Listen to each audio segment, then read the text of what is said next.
അങ്ങനെ India Australia നാലാമത്തെ ടെസ്റ്റിൽ ഇന്ത്യ കളി തോറ്റിരിക്കുകയാണ്.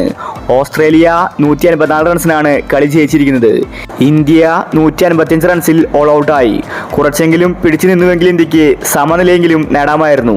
ഇന്ത്യ ഇങ്ങനെ തോൽക്കുമെന്ന് ആരും കരുതിയില്ല. ജയിക്കേണ്ട മത്സരം സമനില പോലും ആവാതെ ഇന്ത്യ കളി തോറ്റു. ജയ്സ്വാളിന്റെ ഔട്ടാണ് ഇപ്പോൾ ക്രിക്കറ്റ് ലോകത്ത് തരംഗമാവുന്നത്. ജയ്സ്വാൾ ഇന്ന് മികച്ച കളി കാഴ്ചവെച്ചിട്ടുണ്ടായിരുന്നു. ജയ്സ്വാളിന്റെ ഔട്ടിലെന്ന റിപ്പോർട്ടാണ് പുറത്തു വരുന്നത്. 208 ബോളിൽ നിന്ന് 84 റൺസാണ് ജയ്സ്വാൾ അടിച്ചുകൂട്ടിയത്. ജയ്സ്വാൾ പിടിച്ചു നിന്നുവെങ്കിൽ ഉറപ്പായിട്ടും ഇന്ത്യക്ക് കളി ജയിക്കാമായിരുന്നു. പാറ്റ് കമ്മിൻസ് ആണ് ജയ്സ്വാളിനെ പുറത്താക്കിയത്.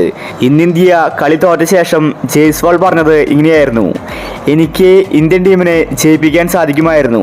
എൻ്റേത് ഔട്ടല്ല, ഇത് അമ്പയർമാരുടെ ചതി തന്നെയാണ്. സ്നിക്കോമീറ്ററിൽ ഗ്രാഫ് കാണിച്ചിട്ടുണ്ടായിരുന്നില്ല.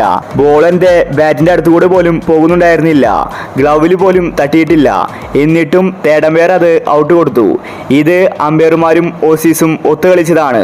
മനഃപൂർവ്വം ഇന്ത്യൻ ടീമിനെ തോൽപ്പിക്കാനാണ് ഇതുപോലെ ചെയ്തിരിക്കുന്നത്. ഞങ്ങൾ ജയിക്കേണ്ട മത്സരമായിരുന്നു. ചതിയിലൂടെ എന്നെ പുറത്താക്കുകയാണ് ചെയ്തത്. ഇതിനെതിരെ നിയമ നടപടി ആവശ്യമാണ്. എനിക്കിപ്പോഴും വിശ്വസിക്കാൻ സാധിക്കുന്നില്ല. ഞാൻ എങ്ങനെയാണ് ഔട്ടാവുന്നത്? ഇതിനെതിരെ ഞാൻ പ്രതികരിക്കുമെന്ന് ജയ്സ്വാൾ വ്യക്തമാക്കി. ജയ്സ്വാളിന്റെ ഔട്ടല്ലെന്നാണ് ആരാധകർ പറയുന്നത്. തേർഡ് അമ്പയർ നോക്കിയപ്പോൾ സ്നിക്കോമീറ്ററിൽ ഗ്രാഫ് ഉണ്ടായിരുന്നില്ല. എന്നിട്ടും ബോൾ ട്രാക്കിംഗ് വീണ്ടും പരീക്ഷിച്ചു. സാധാരണ സ്നിക്കോമീറ്ററിൽ ഗ്രാഫ് ഇല്ലെങ്കിൽ അത് നോട്ട് ഔട്ടാണ് വിധിക്കാറ്. എന്നാൽ ഇന്ത്യയെ മനഃപൂർവ്വം തോൽപ്പിക്കാൻ വേണ്ടിയാണ് തേർഡ് അമ്പയർ ഇങ്ങനെ ചെയ്തതെന്നാണ് ആരാധകർ പറയുന്നത്. ജയ്സ്വാൾ ഔട്ടായില്ലായിരുന്നുവെങ്കിൽ ഉറപ്പായിട്ടും ഇന്ത്യക്ക് കളി ജയിക്കാമായിരുന്നു. ആകെ കൂടി 154 റൺസ് മാത്രമേ ഇന്ത്യക്ക് ആവശ്യമുണ്ടായിരുന്നുള്ളൂ. ഇനി ഇന്ത്യക്ക് ജയിച്ചില്ലെങ്കിലും ജയ്സ്വാൾ അവിടെ ഉണ്ടായിരുന്നുവെങ്കിൽ കളി സമനിലയെങ്കിലും ആവുമായിരുന്നു.